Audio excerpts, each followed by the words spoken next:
여러분 오늘도 평안한 밤 보내셨습니까? 월요일이네요.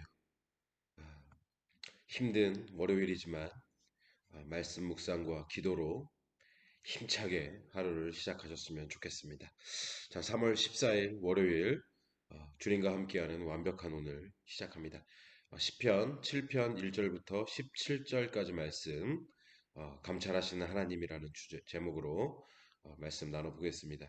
먼저 1절부터 17절 말씀 제가 읽어드립니다.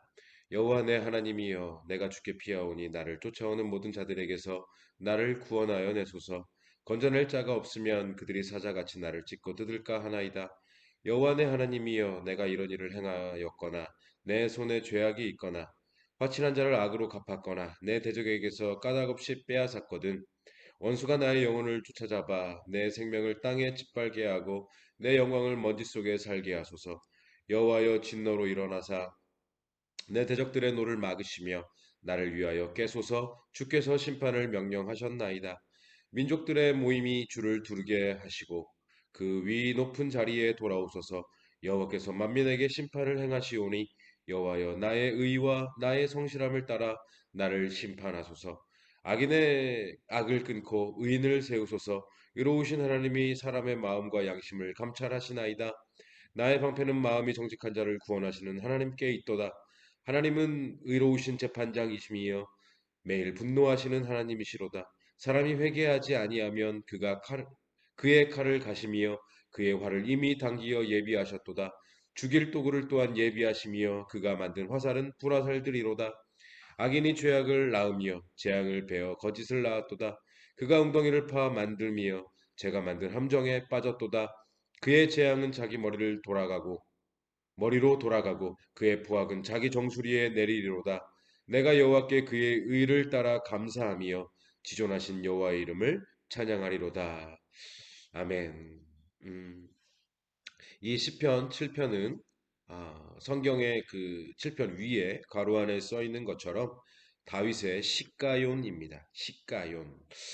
이 시가용이 뭐냐?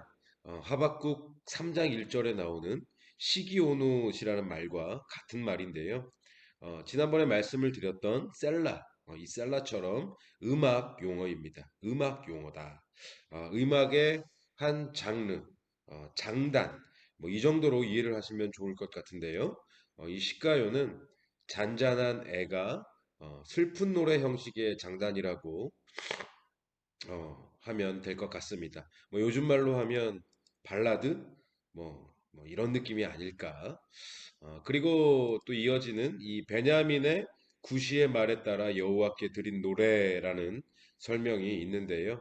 다윗이 이 시편 7편을 언제 어떤 상황에서 지었는지를 알려주고 있는 대목이죠. 베냐민의 굿이라는 것은 이스라엘의 12지파 중에서 베냐민 지파에 속한 굿이라는 사람의 이름인데요.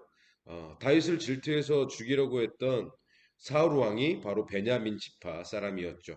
즉, 이 굿이라는 사람은 사울 왕의 일가였다는 것이고 사울 왕의 편에서 다윗을 죽이려 했던 사람 중에 하나였을 거라고 추측을 할 수가 있습니다.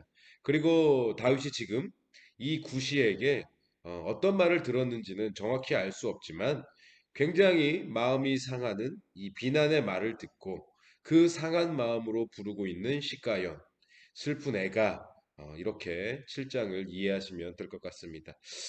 그런데 이 7편에서 우리가 살펴볼 수 있는 교훈은요. 우리가 이미 앞에 4장에서 살펴보았던 교훈들과 크게 다르지 않습니다. 이 7편의 핵심 역시 11절 말씀. 하나님은 의로우신 재판장이심이요. 하나님은 의로우신 의의 재판장이시기 때문에 악인들을 만났을 때, 악인들에게 비난을 당하고 모함을 당했을 때 그들과 싸우고 분노할 필요가 없다. 왜? 하나님은 의로우신 재판장이시기 때문이다. 하나님께서 정의와 공의로 판단하시고 의로운 판결을 집행하실 것이기 때문이다. 이것이 시편 7편의 전체적인 주제인데요. 앞에 4편과 거의 비슷하기 때문에 반복되는 이야기는 좀 피하도록 하고요. 좀 다른 이야기를 했으면 좋겠는데 이 시편 7편에는 4편에는 없었던 다른 내용이 포함되어 있습니다. 3절과 5절의 내용인데요. 여호와여 내 하나님이여 내가 이런 일을 행하였거나 내 손에 죄악이 있거나 화친한 자를 악으로 갚았거나 내 대적에게서 까닭없이 빼앗았거든 원수가 나의 영혼을 쫓아잡아 내 생명을 땅에 짓밟게 하고 내 영광을 먼지 속에 살게 하소서. 무슨 이야기입니까? 하나님, 만일 제가 구시의 말처럼 악을 행하였다면, 내 손이 죄악을 행하였다면, 나를 벌하소서. 다시 말해서, 하나님, 나는 그런 적이 없습니다. 저는 그렇게 악한 일을 행한 적이 없습니다. 만약 그랬다면, 제가 그 모든 벌을 받겠습니다. 다윗이 지금 하나님 앞에서 자신을 스스로 변론하고 있다는 것이죠. 그런데 여러분, 다윗이 지금 이렇게 하나님 앞에서 당당하게 스스로를 변론할 수 있는 근거는 무엇일까요? 저는 그것을 말씀드리고 싶은데요. 하나님, 저 안 그랬어요. 저 그렇게 악한 짓 하지 않았어요. 이렇게 말할 수 있었던 근거는 제가 굉장히 좋아하는 말이죠. 바로 자기 반성에서 나온 근거입니다. 자기 반성에서 나온 근거다. 자기 반성. 자신이 악을 행하였는지에 대한 냉정한 성찰. 혹여나 내가 친구에게 악을 행하였는지, 아무리 원수라고 할지라도 이유 없이 약탈을 하지는 않았는지에 대한 깊은 자기 반성의 과정과 시간을 거쳤기 때문에 하나님 저 안 그랬습니다. 이런 말을 다윗이 할 수 있었단 말이죠. 여러분 우리도 그래요. 누가 나를 비난하는 말을 하거나 나를 찌르는 말을 하면 그게 참 아프고 상처가 돼요. 어쩔 때는 막 분해서 잠도 잘 안 오고 밥도 잘 안 먹히고 그게 참 힘들어요. 이것은 항상 그런 것 같아요. 그런 말을 들을 때마다 그래요. 그런데 우리는 그럴 때마다 나를 찌르는 그 말, 나를 아프게 하는 그 말을 가지고 자기 반성의 과정과 자기 반성의 시간으로 들어가는 것이 우리 예수 믿는 사람들의 자세입니다. 우리는 이게 먼저예요.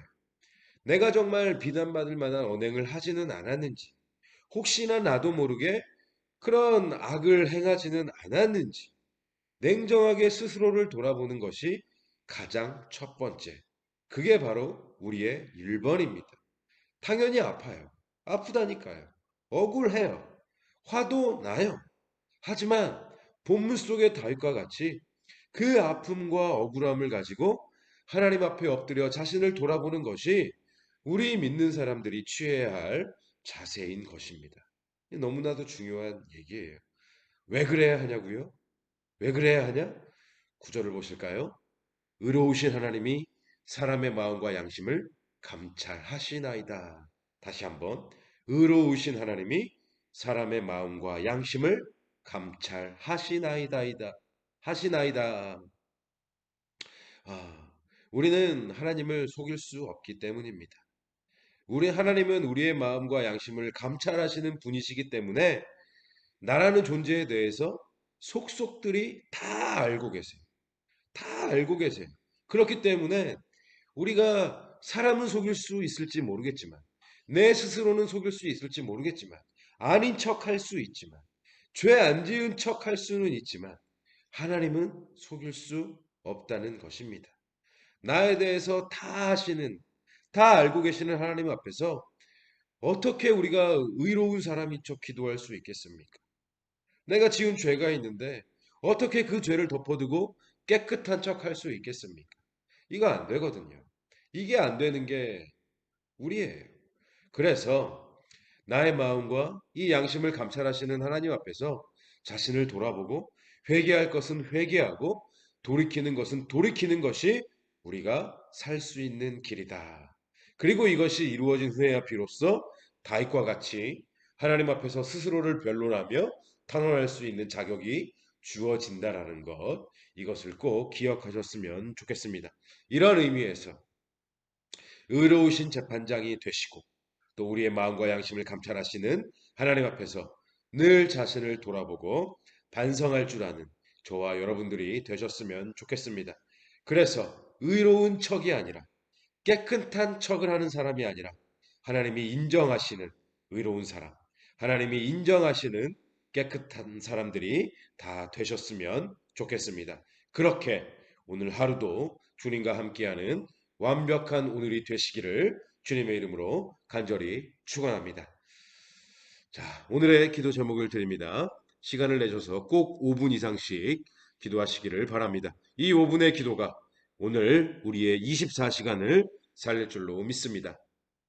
첫째, 늘 자신을 돌아볼 줄 알며 자기를 반성하는 일에 익숙한 사람이 되게 하소서.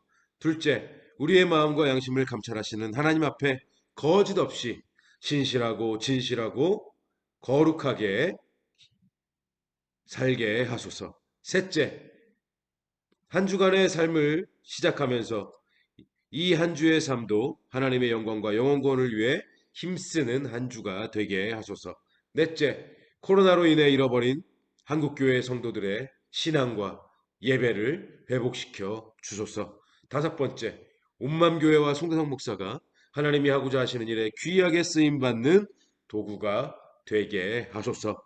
이 기도 제목들을 가지고 5분 이상씩 꼭 기도하셨으면 좋겠습니다. 기도하시겠습니다.